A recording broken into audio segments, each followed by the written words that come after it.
ನಮಸ್ತೆ ಸ್ನೇಹಿತರೆ. ಈ ದಿನ ನಾವು ಕಡಲ ತೀರದ ಭಾರ್ಗವ ಎಂದೇ ಪ್ರಖ್ಯಾತವಾಗಿರುವ ಶಿವರಾಮ್ ಕಾರಂತ್ರವರ ಬಗ್ಗೆ ತಿಳಿದುಕೊಳ್ಳೋಣ. ಶಿವರಾಮ್ ಕಾರಂತ್ರವರು ಹುಟ್ಟಿದ್ದು ಮಂಗಳೂರಿಗೆ 50 ಮೈಲಿ ದೂರದ ಕೋಟಾ ಗ್ರಾಮದಲ್ಲಿ 1902 ಅಕ್ಟೋಬರ್ 10ರಂದು ಜನಿಸಿದರು. ಇವರ ತಂದೆ ಶೇಷ ಕಾರಂತ ಮತ್ತು ತಾಯಿ ಲಕ್ಷ್ಮಿ. ಈ ದಂಪತಿಗಳಿಗೆ ಜನಿಸಿದ್ದು ಒಟ್ಟು 12 ಮಕ್ಕಳು, 9 ಗಂಡು ಮತ್ತು 3 ಹೆಣ್ಣು ಮಕ್ಕಳು. ಇವರ ತಂದೆ ಶಾಲಾ ಶಿಕ್ಷಕರಾಗಿದ್ದರು. ಕಾರಂತರು ಚಿಕ್ಕಂದಿನಿಂದಲೂ ಓದಿನಲ್ಲಿ ಮಾತಿನಲ್ಲಿ ಬಹಳ ಚೂಟಿಯಾಗಿದ್ದರು. ಕಾರಂತರು ಕಾಲೇಜು ವಿದ್ಯಾಭ್ಯಾಸ ಮಾಡುವ ಸಂದರ್ಭದಲ್ಲಿ ಗಾಂಧೀಜಿಯಿಂದ ಪ್ರಭಾವಿತರಾಗಿ ಸ್ವಾತಂತ್ರ್ಯ ಚಳವಳಿಯಲ್ಲಿ ಪಾಲ್ಗೊಂಡು ಕಾಲೇಜಿಗೆ ವಿದಾಯ ಹೇಳಿದರು. ದೇಶ ಸುತ್ತಿ ನೋಡು, ಕೋಶ ಓದಿ ನೋಡು ಎಂಬ ನಾಣ್ಣುಡಿಯಂತೆ ಮುಂದೆ ಸ್ವತಃ ಓದು ಮತ್ತು ಲೋಕಸಂಚಾರವೇ ಅವರ ಕಾಲೇಜು ವಿದ್ಯಾಭ್ಯಾಸವಾಯಿತು. ಕಾರಂತರ ಆತ್ಮಕಥೆ ಹುಚ್ಚು ಮನಸ್ಸಿನ 10 ಮುಖಗಳು ಮಹತ್ವದ ಕೃತಿ ಸ್ಮೃತಿಪಟಲದಿಂದ 4 ಸಂಪುಟಗಳಲ್ಲಿ ಪ್ರಕಟವಾದ ಕಾರಂತರ ವಿಜ್ಞಾನ ಪ್ರಪಂಚ ವಿಸ್ತಾರವಾದ ವಿಜ್ಞಾನದ ಬರಹಗಳನ್ನೊಳಗೊಂಡಿದೆ. 1930ರಿಂದ 40ರ ದಶಕದಲ್ಲಿ ಮಾಹಿತಿ ಸಂಗ್ರಹ ಈಗಿನಷ್ಟು ಸಲೀಸಿರಲಿಲ್ಲ. ಅದನ್ನು ನೆನೆದರೆ ಕಾರಂತರ ವಿಜ್ಞಾನ ಪ್ರಪಂಚದ ಮಹತ್ವ ತಿಳಿಯುತ್ತದೆ. ಕಾರಂತರು ಬಾಲ್ಯದಿಂದ ಹಿಡಿದು ಇಳಿ ವಯಸ್ಸಿನವರೆಗೆ ಯಕ್ಷಗಾನದಲ್ಲಿ ಕುಣಿಯುತ್ತಾ, ಹಾಡುತ್ತಾ, ನಟಿಸುತ್ತಾ ಇದ್ದರು. ಯಕ್ಷಗಾನಕ್ಕೆ ಅಂತಾರಾಷ್ಟ್ರೀಯ ಖ್ಯಾತಿಯನ್ನು ತಂದುಕೊಟ್ಟ ಪ್ರಮುಖರಲ್ಲಿ ಕಾರಂತರೂ ಒಬ್ಬರು. ಯಕ್ಷಗಾನ ಕುರಿತಂತೆ ಕೃತಿಗಳನ್ನು ರಚಿಸಿ ಯಕ್ಷಗಾನದ ಮಹತ್ವವನ್ನು ತೋರಿಸಿಕೊಟ್ಟಿದ್ದಾರೆ. ಕನ್ನಡದಲ್ಲಿ ಅರ್ಥಕೋಶದ ಕೊರತೆ ಇದ್ದ ಕಾಲದಲ್ಲಿ 1940ರಲ್ಲಿ 560 ಪುಟದ ಸಿರಿಗನ್ನಡ ಅರ್ಥಕೋಶವನ್ನು ಕಾರಂತರು ಏಕಾಂಗಿಯಾಗಿ ಸಿದ್ಧಪಡಿಸಿ ಕನ್ನಡಿಗರಿಗೆ ಸಿಗುವಂತೆ ಮಾಡಿದರು. ಅರ್ಥಕೋಶವನ್ನು ಸಿದ್ಧಪಡಿಸುವ 10 ವರ್ಷ ಮೊದಲೇ ವಸಂತವೆಂಬ ಪತ್ರಿಕೆಯನ್ನು ಆರಂಭಿಸಿದ್ದರು. ಈ ಕಾಲದಲ್ಲೇ ಕಾರಂತರು ಮೊಟ್ಟಮೊದಲಿಗೆ ಬರೆದು ಪ್ರಕಟಿಸಿದ ಕಾದಂಬರಿ ಚೋಮನದುಡಿ. ಆಗಿನಿಂದ ನಿರಂತರವಾಗಿ ಕಾರಂತರು ಸುಮಾರು 50 ಕಾದಂಬರಿಗಳನ್ನು, ಅದಕ್ಕೂ ಹೆಚ್ಚಿನ ಸಂಖ್ಯೆಯ ನಾಟಕಗಳನ್ನು ರಚಿಸಿ ಪ್ರಕಟಿಸಿದರು. ಹಲವಾರು ಕ್ಷೇತ್ರಗಳಲ್ಲಿ ಕಾರಂತರು ದುಡಿದಿದ್ದಾರೆ.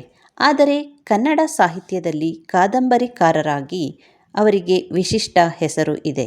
1976ರಲ್ಲಿ ಬಿ. ವಿ. ಕಾರಂತರ ನಿರ್ದೇಶನದಲ್ಲಿ ಚೋಮನದುಡಿ ಚಲನಚಿತ್ರವಾಯಿತು. ಚೋಮನ ಪಾತ್ರದ ವಾಸುದೇವರಾಯರು ನಮ್ಮ ಮನಸ್ಸಿನಲ್ಲಿ ಉಳಿಯುತ್ತಾರೆ. ಅವರ ಅದ್ಭುತ ಪಾತ್ರಕ್ಕಾಗಿ ಅವರಿಗೆ ಸ್ವರ್ಣಕಮಲ ಪ್ರಶಸ್ತಿ ಲಭಿಸಿತು. ಉತ್ತಮ ನಿರ್ದೇಶನಕ್ಕಾಗಿ ಕಾರಂತರಿಗೆ ರಾಜ್ಯ ಮತ್ತು ರಾಷ್ಟ್ರ ಪ್ರಶಸ್ತಿಗಳು ದೊರೆತವು. ಆದರೂ ಶಿವರಾಮ್ ಕಾರಂತರಿಗೆ ಕಾದಂಬರಿ ಚಲನಚಿತ್ರವಾಗಿ ಮೆಚ್ಚುಗೆಯಾಗಲಿಲ್ಲ.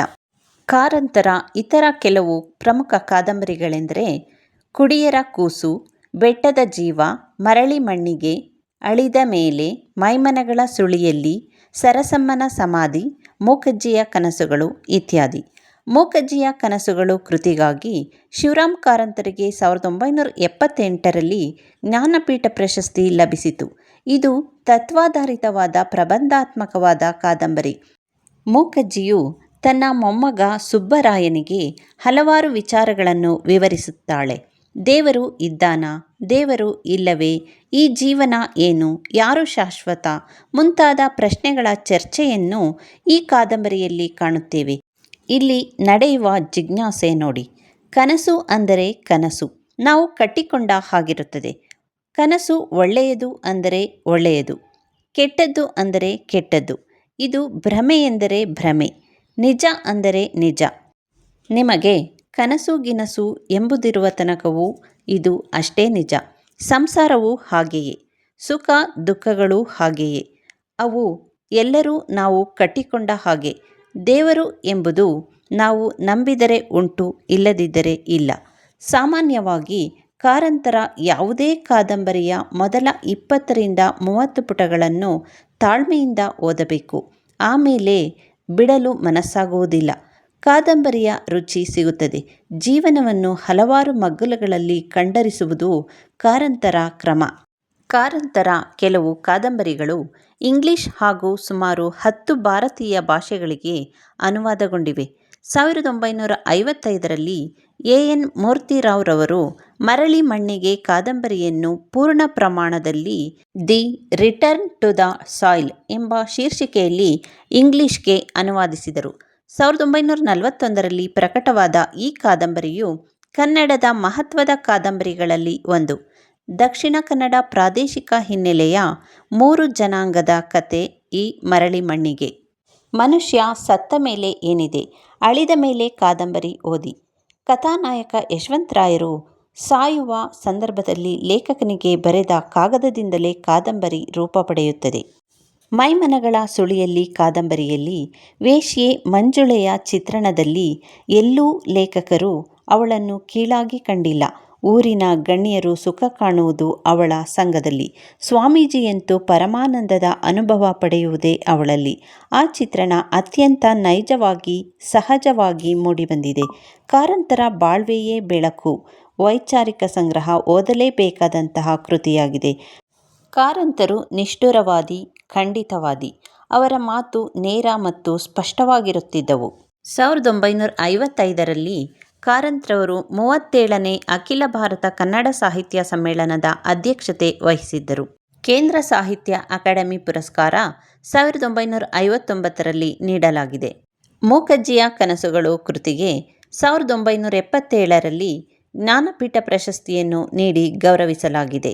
1992ರಲ್ಲಿ ಮೈಮನಗಳ ಸುಳಿಯಲ್ಲಿ ಕಾದಂಬರಿಗೆ 1989ನೇ ಸಾಲಿನ ಪಂಪ ಪ್ರಶಸ್ತಿಯನ್ನು ನೀಡಿ ಗೌರವಿಸಲಾಗಿದೆ. ಮೈಸೂರು, ಕರ್ನಾಟಕ, ಮೀರತ್ ಇತ್ಯಾದಿ ವಿಶ್ವವಿದ್ಯಾನಿಲಯಗಳ ಗೌರವ ಡಾಕ್ಟರೇಟ್ ಪ್ರಶಸ್ತಿಯನ್ನು ಸಹ ನೀಡಿ ಗೌರವಿಸಲಾಗಿದೆ.